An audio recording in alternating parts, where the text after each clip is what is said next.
Assalomu alaykum. Sizlarni o'zbek sportiga oid muhim yangiliklar dayjesti bilan tanishtiramiz. Tailandning Pattaya shahrida slalomda ishga keshish bo'yicha ICF World Ranking turniri va yoshlar o'rtasidagi Osiyo chempionati bo'lib o'tdi. Hamyurtlarimiz reyting turnirida 2 ta oltin va 2 ta kumush medalni qo'lga kiritishdi.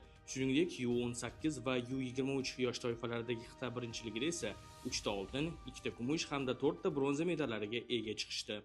Bugun futbol bo'yicha O'zbekiston ayollar terma jamoasi Avstraliyada o'tayotgan Osiyo Kubogida guruh bosqichidagi ishtirokini yakunlaydi. 3-turda yurtdoshlarimiz Bangladesh bilan hisob-kitob qilishadi.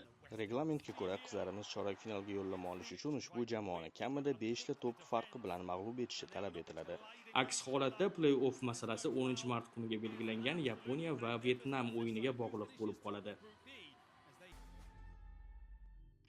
Xalqaro Paralimpiya qo'mitasi tomonidan 8-mart Xalqaro xotin-qizlar kuni munosabati bilan paralimpiya harakati rivojiga munosib hissa qo'shib kelayotgan 3 nafar ayol mutaxassis alohida e'tirof etildi. Quvonarlisi, ushbu e'tirofga sazovor bo'lganlar qatoridan O'zbekiston Respublikasi Prezidenti huzuridagi Ijtimoiy himoya milliy agentligi direktorining birinchi o'rinbosari, O'zbekiston Milliy Paralimpiya qo'mitasi raisining birinchi o'rinbosari Shahnoza Mirziyoyeva ham o'rin oldi.